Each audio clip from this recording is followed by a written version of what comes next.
Hey everyone, I'm Joe. Thanks very much for joining me. I'm here with a replay of an amazing match I played last night against Grishoalbrand.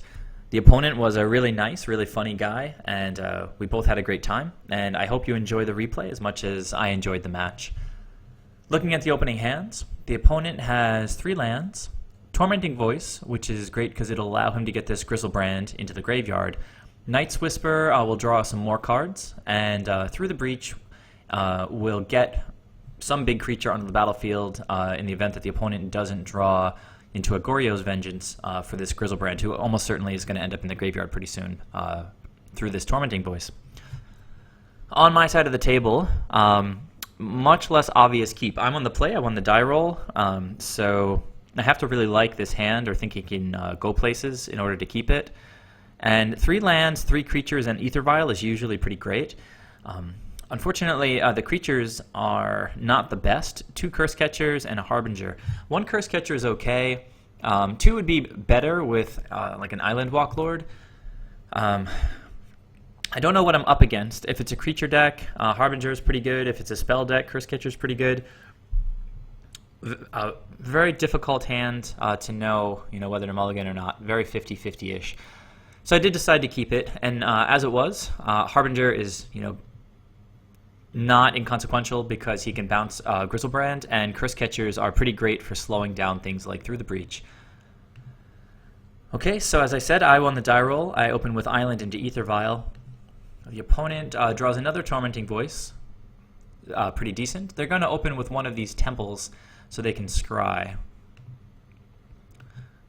This was funny. The opponent saw that I was on Merfolk and made a comment about it, and I told him I'm actually on 5 color allies. And he said, "Oh, smooth." So he looks and he likes his scry, so keeps it on top. We'll see what that is on the opponent's next draw step. I'll put my AEther Vial on 1 and draw a Spreading Seas, which is certainly going to be my turn 2 play. So at this point, the jig is going to be up. I am, in fact, on Merfolk. Tell him Merfolk allies, and got an LOL in response. All right, so the opponent here untaps, draws a really clunky World Spine Worm. So what's he going with here? Paying 3 life to get an untapped Blood Crypt, pays 2 mana, and is going to go with Tormenting Voice. As an additional cost to cast Tormenting Voice, he has to discard a card. Now, this card is probably at its best in this particular deck because this is not a cost, this is a benefit. He really wants to get this Grishoalbrand in the graveyard, and this card lets him do that. So it's basically strictly better Tormenting Voice than in another deck. It's basically 2 mana, draw 2 cards, and you get to put one of your big creatures into the graveyard. So an excellent card in this deck. I had the option of countering this with Cursecatcher, but with access to only these guys in my hand right now, I felt that I'm way behind this really fast combo deck. So I'm going to let this Tormenting Voice resolve. Because it's part of a cost, Grishoalbrand is already going to be in the graveyard. Even if I counter the spell, the guy won't get to draw 2 cards, but he'll still get to discard Grishoalbrand because it's part of the cost. The opponent draws another Through the Breach and a Mountain. And at this point, with no mana, he has to pass the turn to me. On his end step, I'll put one of my Cursecatchers into play. Upkeep, I'll take AEther Vial to 2. And I draw a land. Neither of us drawing particularly well yet. Attack with the Cursecatcher, opponent goes to 16. I'll play the second Cursecatcher and pass the turn after putting Mutavault into play. Simian Spirit Guide is not super useful right now. It can help him, I guess, ramp a through the Breach next turn if that's the way that he wants to go. This turn we're probably going to see one of these, Tormenting Voice or Night's Whisper here. Since he has a Through the Breach, he's probably going to want to keep this World Spine Worm in hand, especially since he's got a Spirit Guide to ramp into the Through the Breach. Okay, so Tormenting Voice, what's he going to discard? Maybe one of the extra Through the Breaches, sure. And drew into 2 more lands. So both of us pretty clunky draws. But now that I know what I'm facing, having seen a lot of the deck at this point with Tormenting Voices, Grishoalbrand, Through the Breach, I'm actually very happy that I kept my opening 7. These Cursecatchers are putting a lot of pressure on the opponent. Possible he's thinking here about, let's see, whether or not to push Night's Whisper, I guess, is the only decision. And try to resolve it around the Cursecatchers. Maybe he's wondering if I have counter magic in hand. I don't know what he's thinking about here. So I'm going to keep this Harbinger in my hand, I think. No, well, yeah, I think the decision was when the opponent is trying to go off, if they go with Grishoalbrand, which is the only creature that I know so far is in the graveyard. Obviously, I don't know, if he discarded Through the Breach, I'm assuming he has another one in hand because this is one of their big payoff cards. And he obviously doesn't have Goryo's Vengeance in his hand because he would have played it this turn or the previous turn to get Grishoalbrand on the battlefield. Now, starting to say that when the opponent's trying to go off with Grishoalbrand's ability, they almost always have to go to the combat step in order to draw that gain 7 life from the lifelink and then draw 7 more cards to help them while they're going off.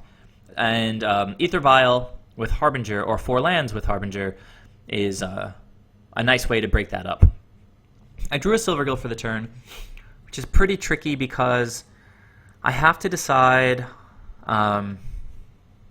whether I want to use mana to cast Silvergill, in which case I leave AEther Vial up for Harbinger, and I leave more mana up to be able to cast more spells, but the problem is if I cast Silvergill with mana, then I have to reveal that I have the Harbinger, and that's really my trump in this situation. I have no other way to interact apart from the Cursecatchers on the board. So I really don't want to cast Silvergill, I think I realized, because I want to keep this Harbinger secret. But since I do want to use this Silvergill, I realize I can just play a 4th land and keep Harbinger up that way, casting him with Flash by paying 2 more. So I'm just going to bring Silvergill in with AEther Vial and probably not play whatever it is that I draw this turn. And it turns out it's just another land. So I'm going to swing for 2. Opponent will go down to 14, which is an interesting life total because it only allows him to draw once with Grishoalbrand. I'm going to pass with, now the opponent might have think it's a little bit curious, might have thought it's a little bit curious that I didn't attack with the Mutavault. He might not know exactly why, but he'll find out soon enough, I think. The opponent drew a Faithless Looting for the turn, and he's got 8 cards in his hand at this point. As I mentioned, he can choose to, he can play a land and then Simian Spirit Guide to cast Through the Breach. But then I'd be able to counter that with the Cursecatcher. So that's probably not going to be the line. Although if I didn't have Cursecatchers on board, that would certainly be what the opponent would do. And it would resolve. In this case, it's not going to get to resolve. So I guess he's going to have to choose a different line than that. All right, so he's going to start with Faithless Looting, which is a good choice because it's only 1 red mana. Gets to keep his options open and hits Goryo's Vengeance and Grishoalbrand. That's a pretty sensational Faithless Looting, and he's got more than enough garbage at this point to throw into the graveyard to discard for Faithless Looting. So let's see what he chooses. He's going to put this other Grishoalbrand, of course, and then I guess Temple, one of his many lands. So let's see. At this point, he can play a land, cast Goryo. I'll try to counter it with Cursecatcher, or possibly not. But if I countered it with Cursecatcher, he could pay for it with 1 land, but then he could have a Simian Spirit Guide. I know that this deck plays the Spirit Guide.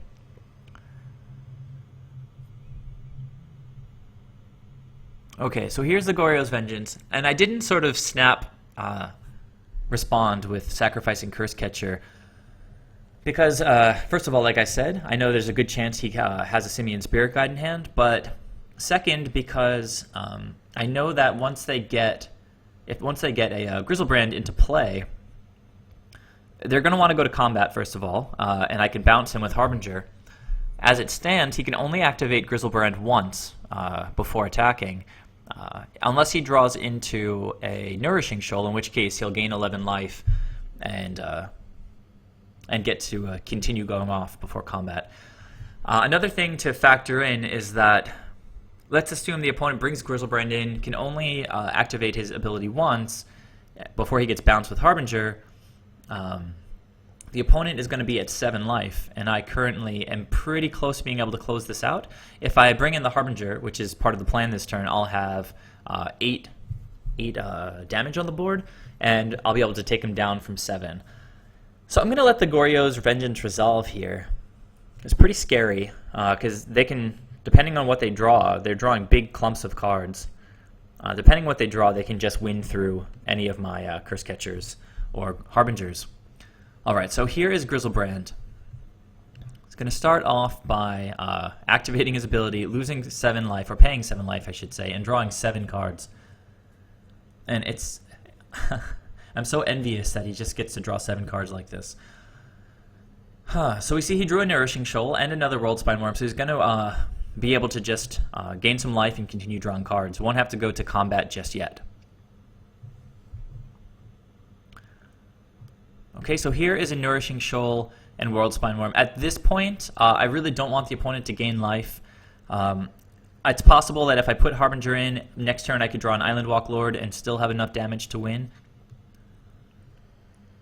Alright, so here I'm going to counter the Nourishing Shoal, or attempt to. The opponent cracks his Bloodstained Mire, losing 1 life. He's going to get a land and pay for that.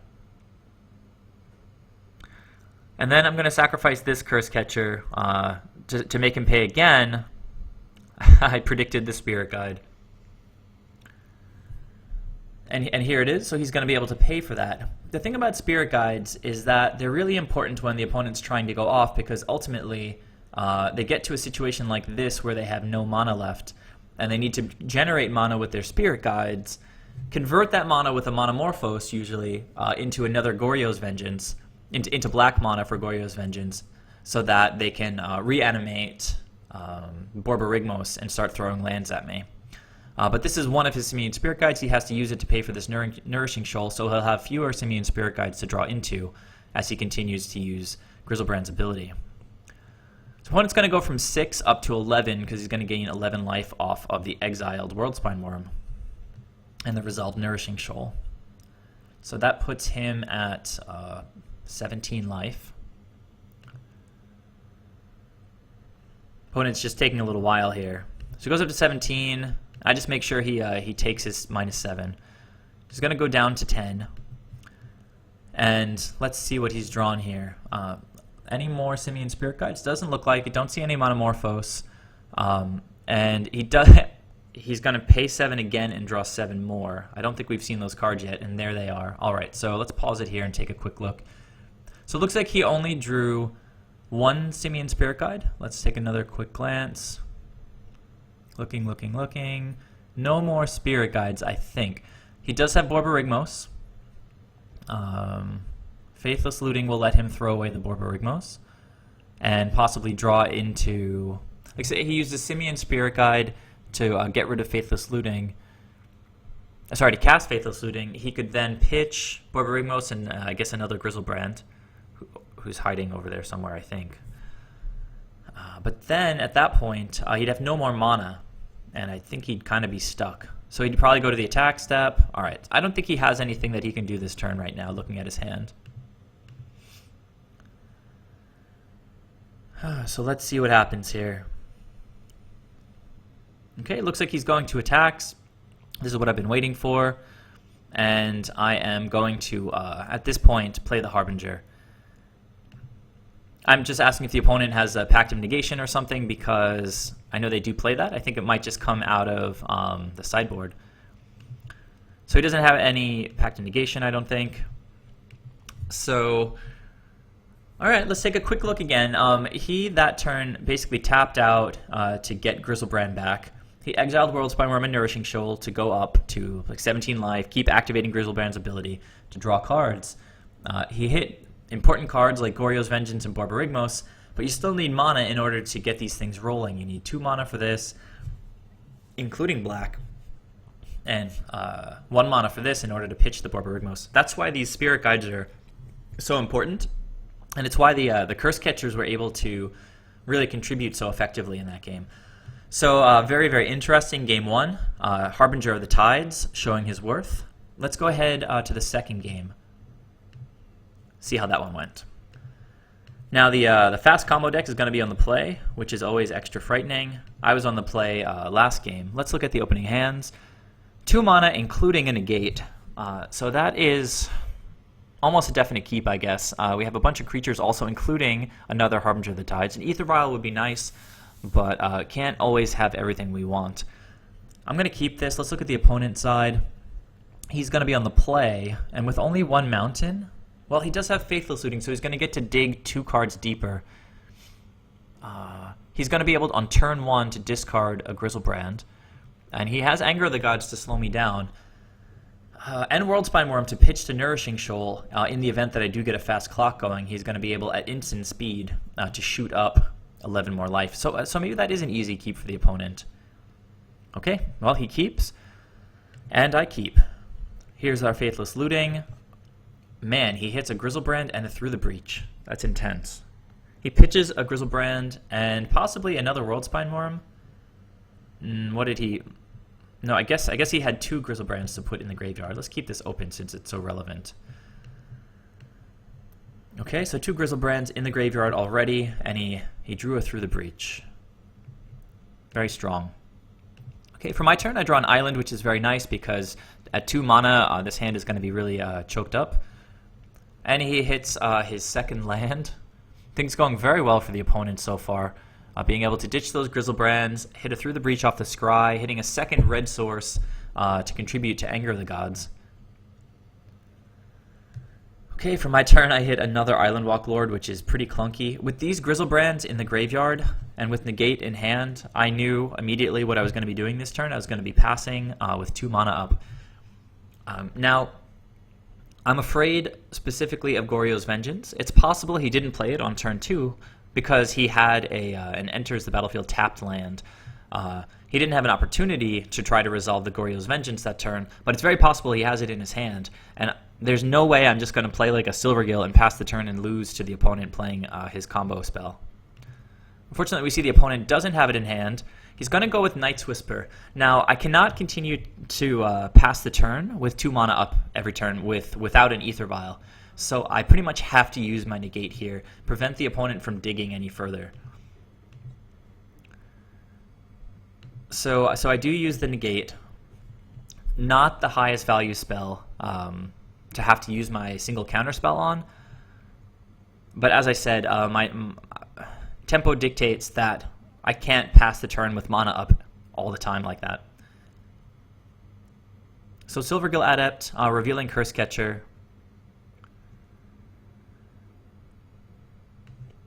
The reason I took this line instead of playing Reejerey is because I wanted to get the Cursecatcher onto the board. As it stands, I think the opponent missed his land drop that turn, and if he wants to cast Goryo's Vengeance, it's going to be harder for him to do it around a Cursecatcher. He'll actually have to hit a land. So it looks like I drew into an AEther Vial very late to the game this time. So opponent untaps, draws a Desperate Ritual, which is an interesting card because he can use it now to get up to 3 mana and resolve Anger of the Gods and sweep away my 2 creatures. But that might be a little bit hasty. He knows that I'll be likely to contribute more creatures to the board or commit more creatures to the board on my next turn. So maybe he'll just pass right now. Didn't hit his land. And so if he had a Goryo's Vengeance in hand, keeping the Cursecatcher up, or rather playing the Cursecatcher that turn was the correct play. Masters of Ways is very clunky here. I'm going to think a lot here. I think I tap my lands and then untap them, try to bluff a little bit, like, I don't know, like I'm leaving mana up for something. Ultimately, I think the play here is to push Merrow Reejerey in the hopes of just cranking out 2 Lords next turn off of this 3 mana in conjunction with the Reejerey untap trigger, untapping one of my lands. But I do give it a good thought. To be honest, I wasn't really playing around a board wipe. That hadn't really entered my mind as a possibility. I just think this particular combo deck is so all in. So go ahead and throw the Reejerey out, and I'm going to swing in for 5 here. The opponent confirms that it's 5. Very nice. He does hit his 3rd land, and that's going to allow him to I guess play the Desperate Ritual for more mana and play around Cursecatcher's ability.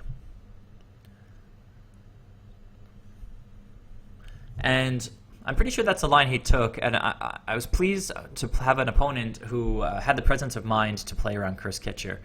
Too many people, both who I've met in real life and people especially on Cockatrice, hit their third land, jam that Anger of the Gods, only for me to sacrifice Cursecatcher. So let's see what the approach is here. Now, if he doesn't go with the Anger of the Gods for some reason this turn, my creatures would be at 4 power, 4 toughness next turn. I'd be able to play right around Anger of the Gods. So this is actually very, very clever.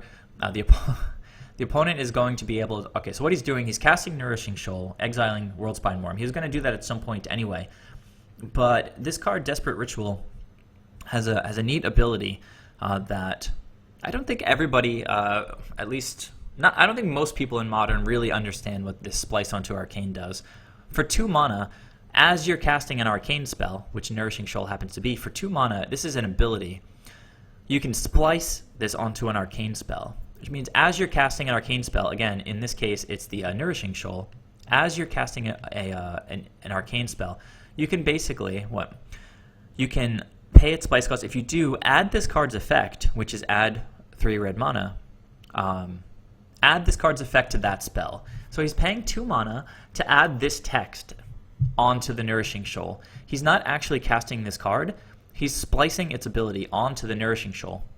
So if the Nourishing Shoal were to get countered now, it would counter both the Nourishing Shoal and the Desperate Ritual effect. As it stands, though, I can't counter this, so we'll go ahead, and that'll resolve. He'll get 3 red mana in his mana pool. Okay, there it is. And he gains 11 life from the Worldspine Worm being used to cast the Nourishing Shoal. So now he can actually use 2 of that mana to actually cast Desperate Ritual. He's not splicing it this time. That's going to take him up to 4 mana in his pool with 1 extra here. Now, if I pause for a second, at that point, the opponent had 3 floating and 1 here. I'm not quite sure why he cast the Desperate Ritual. Let's see. Because he had enough to pay for Anger of the Gods. Sorry, pay for Anger of the Gods and pay for Cursecatcher's effect. I don't think he needed to cast that Desperate Ritual. So I'm going to sack Cursecatcher. I might as well, since he's going to die anyway to the Anger. Make the opponent pay 1 more, and then my board got wiped. So unfortunate, but things happen. I draw another Reejerey, and it's the same best play this turn. I'm just trying to jam my lords out as quickly as possible, and Reejerey facilitates that. The opponent has hit a land, Boseiju, enters the battlefield tapped. And that Desperate Ritual wouldn't have helped him this turn, but might help him in subsequent turns. Might have if he didn't use it in the last turn to get that Anger of the Gods off.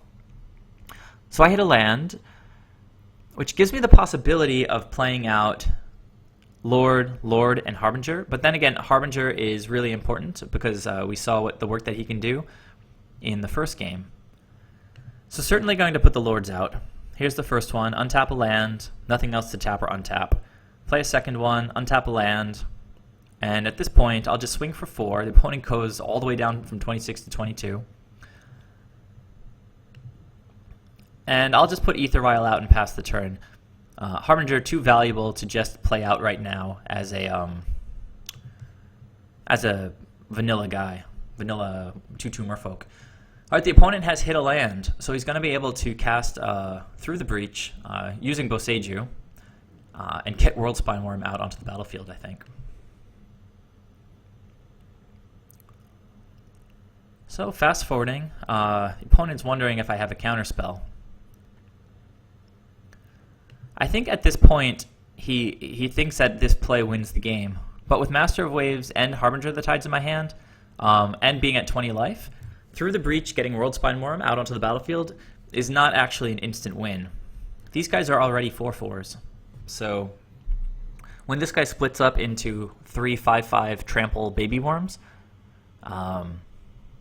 So I'm thinking about it. Actually, I'm just reading Through the Breach again, reading Worldspine Worm, just taking my time, not rushing.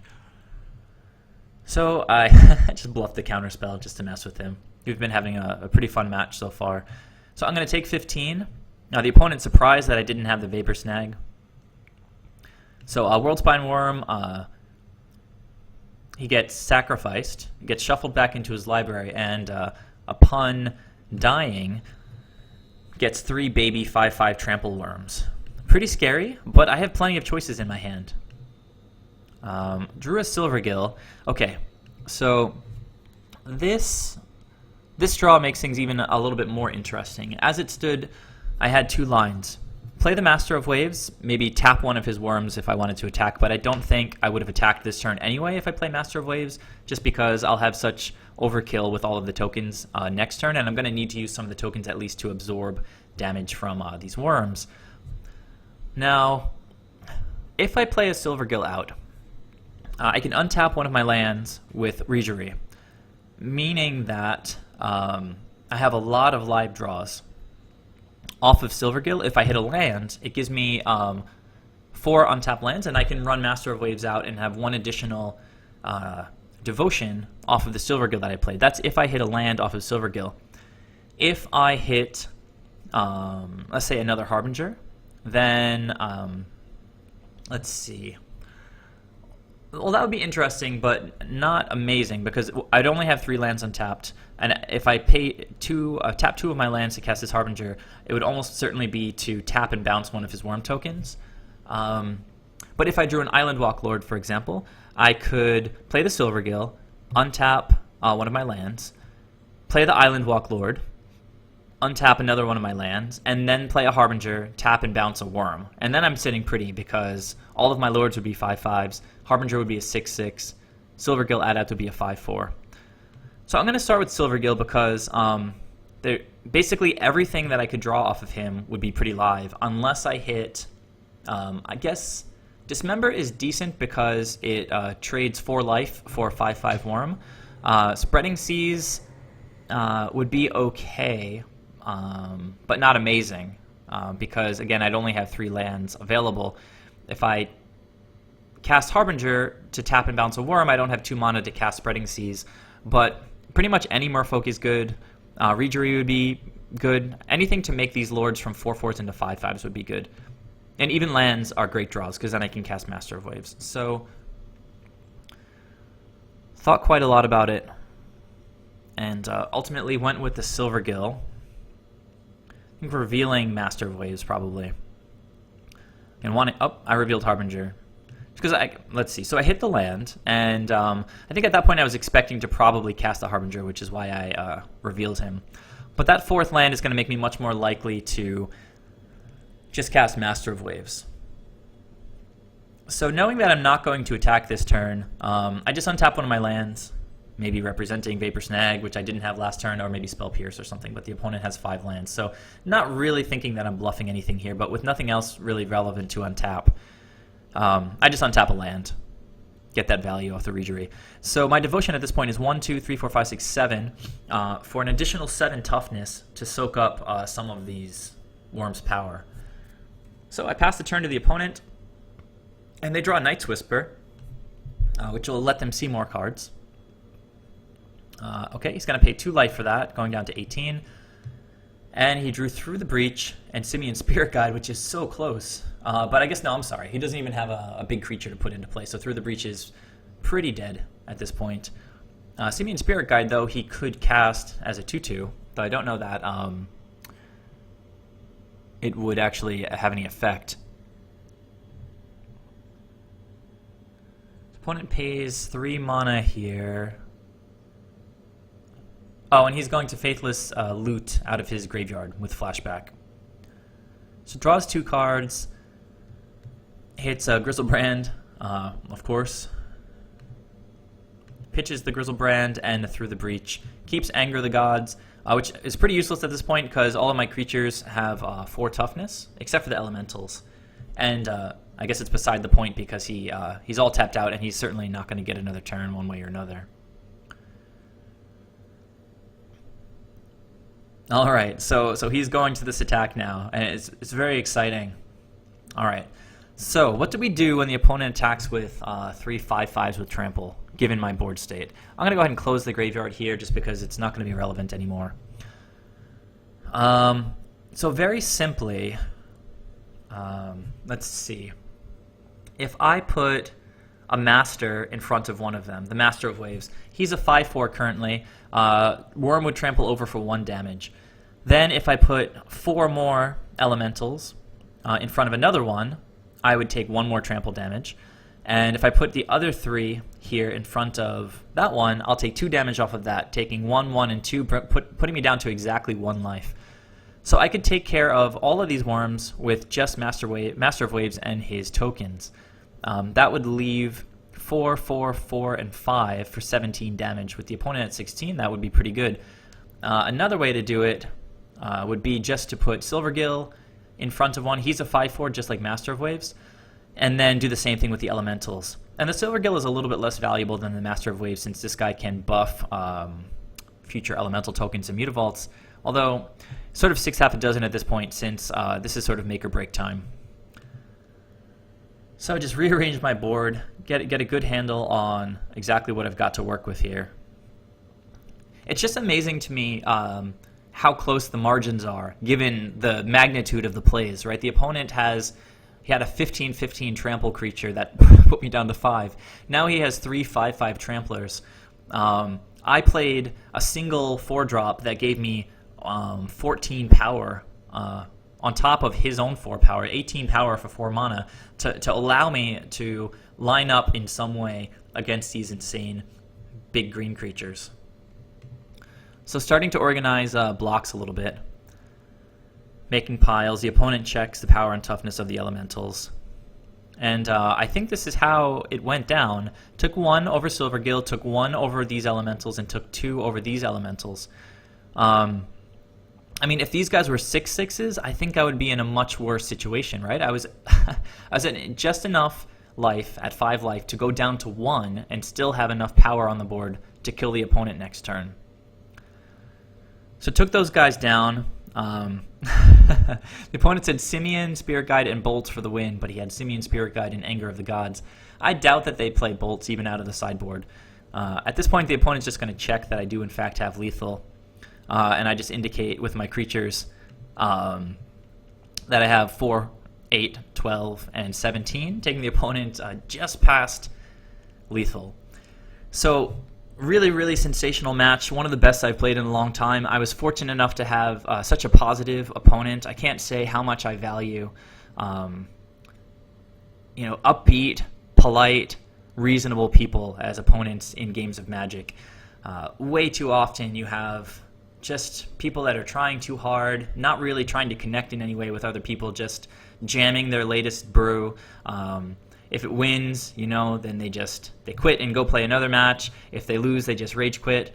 This guy was in it from the beginning with me, making small talk, saying hello, saying thank you.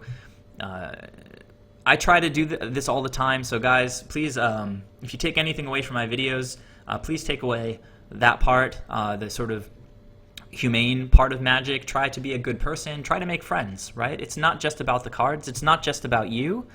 It's about 2 people sitting down together and having an experience that enriches both of them.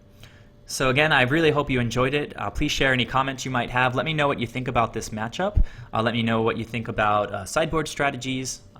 Obviously, Relic of Progenitus is pretty good. Counter spells are pretty good, but maybe there are some things that I haven't thought about. Subscribe if you haven't already, and I will catch you the next time. Thanks again. Bye-bye.